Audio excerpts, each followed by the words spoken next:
masa thấy sao là khi ta đã về rau atam về rau tu share sa cái vậy atam sum phẳng khang sắc hiểu vang ninh sĩ ở đây tụi mui ở cái thuê vi very shi rồi hao đó giáo rồi cái tụi mi mắc cái sai chắc không lấy làm sai sẽ là cái một khi cái sang thà đã bong rồi cái này chịu vang nè thà đã cúp lá cái nằm mất tầm cái khi đi vang à ministry masa cái vậy atam hi ra cái nó ina prepare cái sai liền nó tụi mui idea gì mất khẩn rồi là lấy sao bay thành là phiêu mi lộc gì hàng ngày đấy hi khi trả lại gì thật ra giờ rồi li nín cái bờ vào vì tùy share cái sai chắc là mà lấy im này cái đó experience lấy làm này confident là lấy gì này cái là người nuôi là cái và avo vali số là cái pai số sau tới sau vali người yêu sinh giật là cái khang ri khang ra or thật ra khang mốc khang sau cái thà li vợ mất dần này chắc cái là về rau thì người lá cây nè cái xả sắm bằng này cháu có thể chụp crystal li khui cái sang atam gì người lá cây nè khui sang hai atam sai có yêu li người lá cây nè mang lại riêng người lá cây nè cái atam li ở cái thuê vì xong anh là or sim cứ xong anh thì problem cái tiếng nào khá gì là handle mất sao thôi cái đó rau in ta thuê cái atam vay yêu li chỉ tay lăng cái này cái thằng học học lớp chỉ có vợ sẽ hát xã suy ta cái là rau tùy cái thằng tùy cái bài suy ta cái thì khi này là một tay make up gì này thùng mình very shiri này li thùng very shi mirin thì rửa sang rồi chỉ có vợ thì khi này mình sang cái mình rửa sang bài gì này thùng mình very shi vì phải cái thì thùng major mà sao bài gì này khi này mình lấy cái vợ tại vì mirin li người cái chỉ high school vậy đâm li chỉ thà đó in rawen yam thuê cái gì vậy nè rawi chỉ cái bài suy tao sẽ cái suy tao nhân sang khang ai nhân sang là cái ta thuê cái không mang cái ra or ok thuê vì suy khang sai ốt là cái chẳng sao là ok thuê theo vì mirin thì khờ về ran này li nhìn han này mới em nó li ai thật đó xí mà nó mới em anh ấy li có hoa con chỉ li sáng sắc gì ina mất khẩm thao sát từ xa là yêu consciously cái ili một chút cái bài bóng ác cái nó vào này là hàng gì mình là cái mong sống này thấy là cái ina sát từ xa là vào này ili nào là cái này mình phải tâm sắm nhưng không cái tâm sắm bằng sắc lưu sĩ sao vào là vào tùy tâm sắc ngay cái thay gì nhưng chỉ sang mình vào này ili nào là cái nào yêu mirin gì ham cái sang reconcile sang mình lưu sĩ vào nào thế đây chính vì cái mới sáng lắm gì chỉ in là vào nhầm thì cái tấm tràn gì yêu lý chính vì cái gì mới liền thế giờ người áp gì là bị phục cái mới liền rồi là cái mồi vào thì vào cái shop ấy gì mà ngoài gì nữa cái tiền nó có sai thế giờ cái mà tay sang gì là trong first mà ngã đâm đi thế giờ cái tiền nó mang cái nhưng chính lắc nói này thế giờ mày giáo rồi cái nghĩ lực không sau lắm sao thế giờ shop ấy phân những sai gì nữa mang cái ngay hen không sau problem ngay ra là thật ra itu mình mirin gì shop ấy gì mà ngon này khâu về ván này lúc săn mình đây yêu nhìn khang tây sắm bằng cái yêu li về ván làm cái sang tràn yêu chính lý hay gì sắm bằng được đâu cho bằng về ván nhìn xì im xuống ngay rồi nhìn nào rồi yêu li khang chân yêu li mà sao cái thấy mất thuộc chung cái vấn đề khâu in cái sang này mang lại cái thơ chân này li tạm chỉ thấy mình rồi li chọn mình rồi cái là ông Jesus Christ vì thì số sắp cái gì li bằng sắp mình rồi gì yêu cái sang này ý hình cái chân lắc sang là mình là yêu mà làm lên hi phá lá cái đó không tùy gì thế rồi hi mà thấy lắc sang là yêu mà làm lên mình là không tha hăng không như tràn gì yên phải nó tổng là mất rồi là chúng ta lấy được tập những yêu sĩ cái sang này nhưng sao cái theo mình luôn ý là hàng ngày ban rồi ít chúng mình Jesus Christ hi ít mình Jesus Christ hi là yêu mà làm lên thằng là không tha hăng không như tràn gì là yên phải gì ông cái hi li rau cái là cái Jesus Christ vì mà làm li ác là mong tùy lạc cái gì mình hóa gì thật mong tùy sót lạc là thật thì cái hình hóa cái gì mình thôi mình phải xin gì sao là khi in cái sang liu cái phần hình lẽ thôi mình mất phải lạc là Phinao Adam le thum hi regret sala greg ji wi shit ka sang le ithum re shiak za da Jesus Christ wi pau khang yaw hi na ithum wi matai lak hai on gru da khan kala pau khang yaw je na ni ku chung kana pulpit li ka la gai tha da preach ka sa lecture ka sa mang li phning hai bai khoi ni chi mang li ma phning sa ngai ne ran ni thum li talen te te da miaw da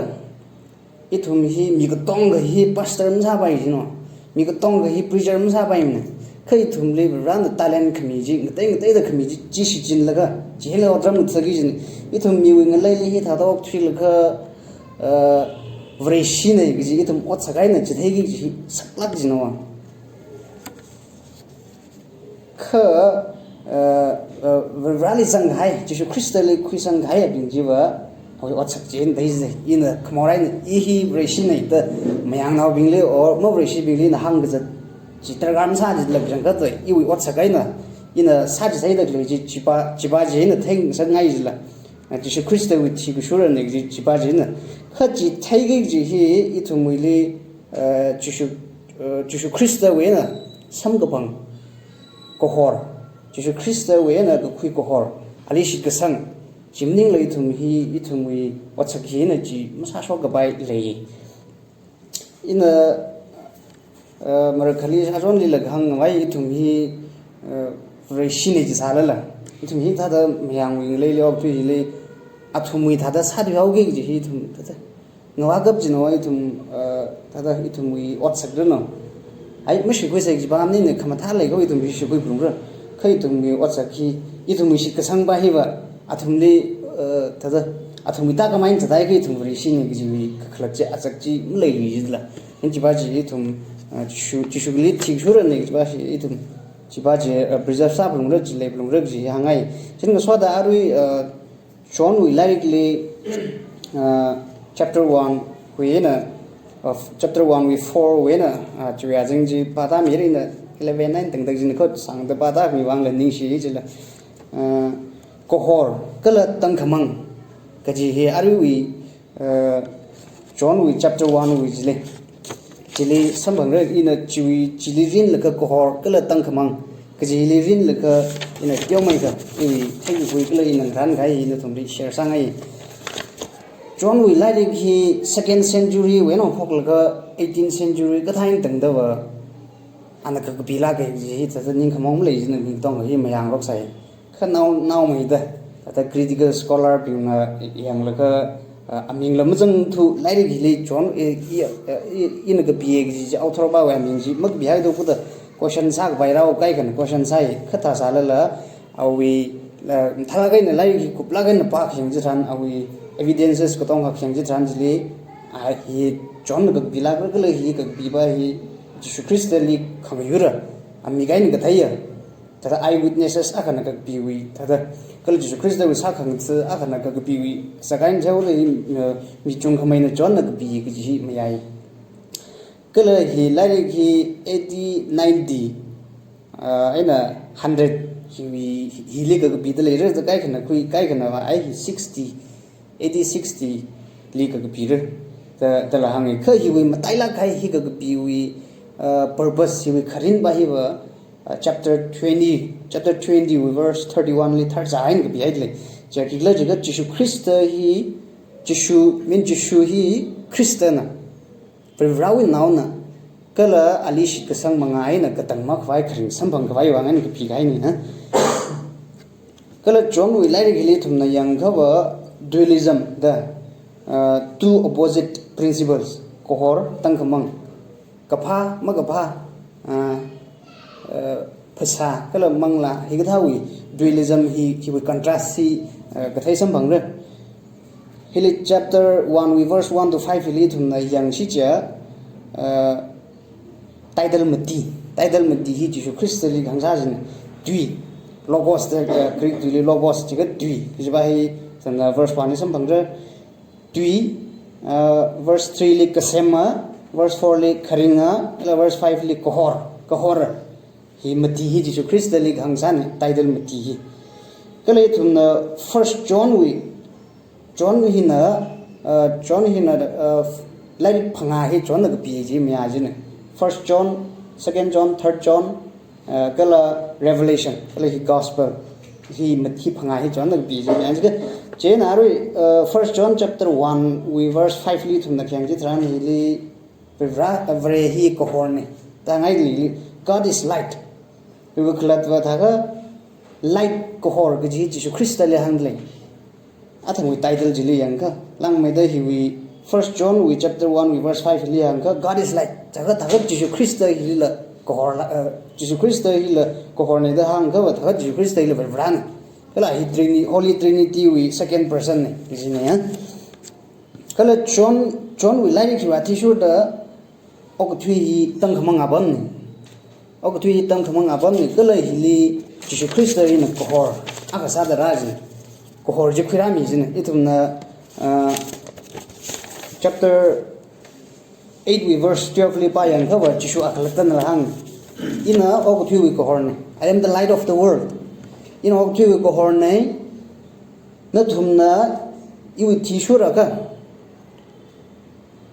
tang khamang li ma chat mra kala ko hor khring sam phang wai ko hor jin na thum na sam phang re ta Jesus Christ ma sha na hang so kai de le John jika John the Baptist hina John jika hi author ba maning la John re hikmi aming hi khangrui le lak jin re da wi Jehudi bing wa aming hi ai le John the Baptist ba hina author ba maning re hikmi John re hikmi ba hina kohor ji testify sa wai kohor ji rara da le ji witness sa wai awi songfu ran khwai Jesus Christ ji ra da le ji songfu jing ran khwai wa ngai na ran jo khran ji na thang pa so khai ji le khang je kha matai la khai ba na wa juhudi bing hi Jesus Christ ra da le ji hi Old Testament we like chung glia hangau go da thum ran bing na phong ba nai jaw go da Jesus ra da le ko Messiah ra da le thum li hui mi khwai Misa rada le ba ya thum thei athum hi ngarai da glin khang rai le hi kula shla ga ba na ba u ka khanang a ba na ba athum hi first verse 11 li ba ko chapter 1 verse 11 li ba ko ba ra hai ga thum la khala nau de ji hile ana sem gai ok thui hi na ali recognize sa thu jinu Jesus Christ khra dran ali recognize sa thu ngarai le ga rai re jin ali recognize sa thu ji kala ana awi mi his own jadli version guy his own awi mi li rai kha athum na la li khla nawi his own ji ga hi jodi bing li khang lak re ta kui hi li ali khlan gai mang ning la ko hor Jesus Christ na ko hor sa da kara hi li tang khamang hi na lang sung ji no ngung la ga ngung ai kham mi re ji 그지바 Jesus Christ na jing chok liao ji gang san da thagat tang khamangi chile gang regla jiga hi absence of light ko hor mak le dang kamang nya eli ko hor da si chin da kle ba hi wa chimik na mi shop ko hor pa ji limening la or electric we na ta itun ko hor samang da kle ba limening la privra we na khra ko hor ji hang da kle itum nam juk yang sai itum we mirin hilila itum we thata physical life hilila tangkhamang gai thran ya lim tai la gan or amik mak thai thran itum hi songfo mjat pai ne ot thik lam sa bai ne itum we mangla hila chi tha da ko hor ra we ne ko hor khra chi itum na mukhui rang kai tang da itum we mangla chi la chi tha da ok thui da gleng lai ri hili yang kha mikomo wili ko hor hili accept sak bai kala reject sak bai hi pangsa pi thumuli la leijino hi itum na reject sa bai itum resist sa bai ko hor jiwe na itum na thumai bai or ninge itum na accept sa bai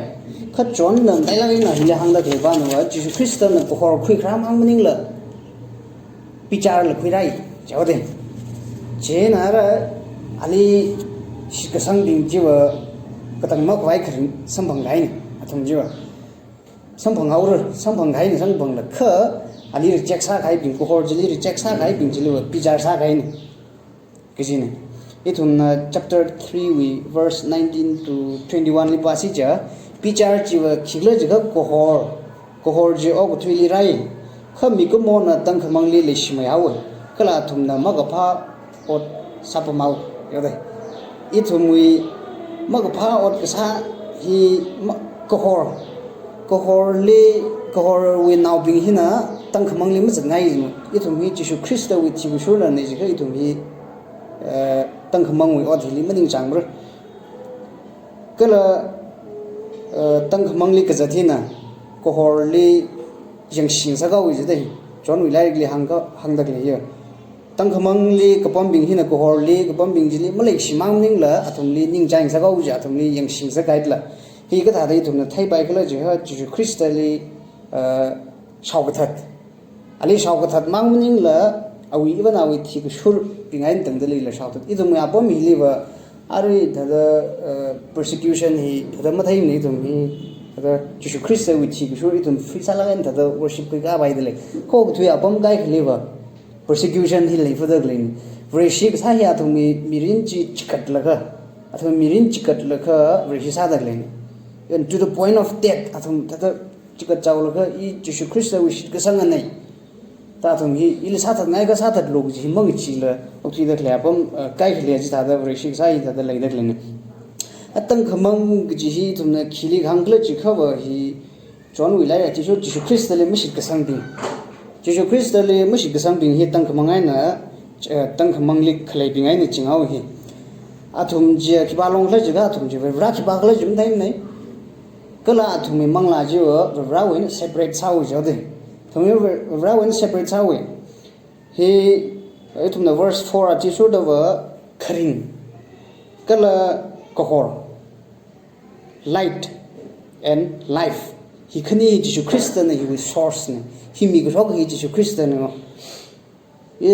kala la kha song ba wa chipi hi na tang khamang ba hi chon wi lai li wa tang khamang wi okdui tang khamang abam jo mo kala hi wi khamong hi chipi hi na hi wa khamong ang sa jin chipi ai na tang khamang hi the connection lai la jino ithum na ya ka thali la tamangai go chipi lai re ji the national mulungmak jang ding nang ji cha la ga chipi ai na tang khamang hi connection lai la ga kala makham tha ot ka sa bing hi la the ithum dai la ga na mi khuyum the mi shau ga that or the makham tha ot ka sa chauli more ot ka sai dai la ga ni ngiali shop cha la ga ithum mi kohor li cha kam shop ni bai ha chon wi lai li kohor kala tang khamang in huimi gai ping ai na siman gai ping kala shikasang ping ai mi shikasang ping ji khni wi khang kai ji khni wi khang tai ji thai ji ni ani wi demarcation ji thai ji na ha itum na verse 12 li ba yang si ja tang verse 12 wi li yang si chaba ali shikasang ping li ba rawi nong rang sa khoi pang shap ni ade je thare hi bai na pau kham tha ne wa itum na rawi now jahai ka wa hia kohor nong ra shikasang ping hingai ja ji ne thaga Jesu Christ hi na khra dam le ali juhudi bing jin ali reject sau ga da Jesu Christ with mission ji fail sau la maning Jesu Christ le juhudi bing reject sai sa la wi mission ji rawi mi ko mol ling tang mi wai wi mission ji fail sam di ji ja mi ko tong hali juhudi no gentiles no mo rishi ta ka teo khrai ma khai national khrai nom ta ka tong hali invitation ji wa song khai ni invitation ka tong shi ka sang bing ka tong ka le hui mi re ji ti shi ka sang ji ba hi ali khu ka sang ali khamya ba hi itum song yen saran no rana itum le ji choice ji khu shap khwai ji tum le ji pang shap ji mi ai le will power dai thum mi ka mo will power hi le ji no ina ka phning le hi Edamine ifling rana ideniam kuili hai tamli thing thei ronga kham sai lo ta hai khami hi wangra da ina phning rana itumli option ma lei thuda ali khokrom him sang sangai jino jukata khe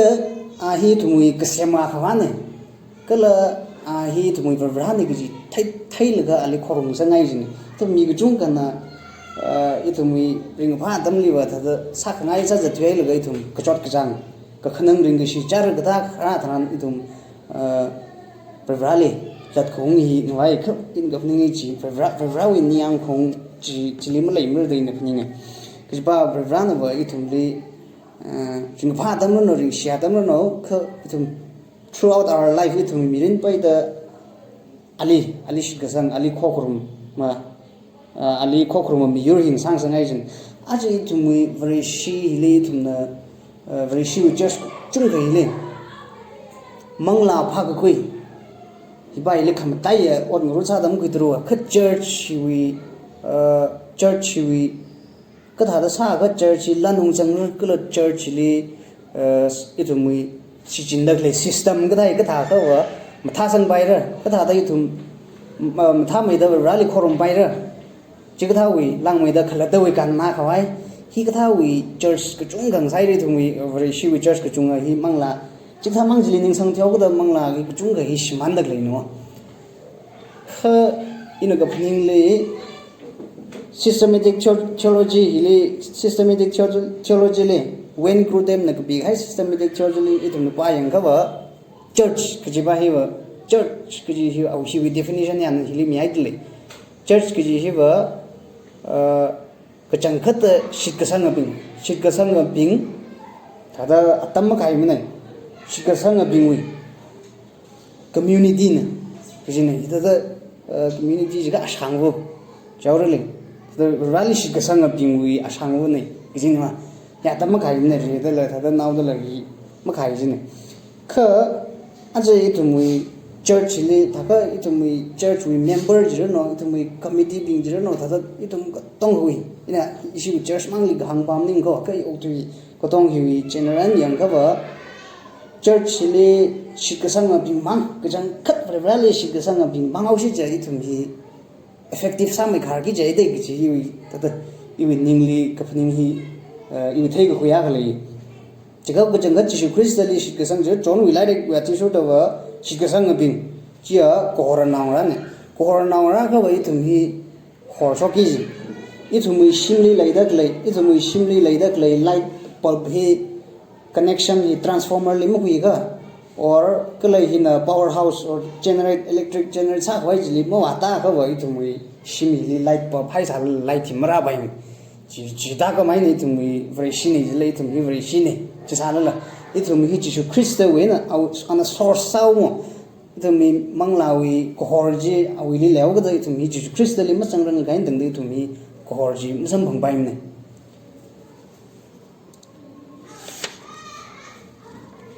itu mi hi very shi sa hi changai nam sa bai no mi ku chung na hi very shi hi changai na sa de hi kham tha od la sa chak shi od la sa ta khni ni hi ta da balance chala gan ja jig ji hi mi kai ho ta da phani ngai kha hi ki jang kha da bible wa ti shu da hi mlai ne very shi cham sa da hi ta da ra wi ning jang a jing ning ne phum yu to do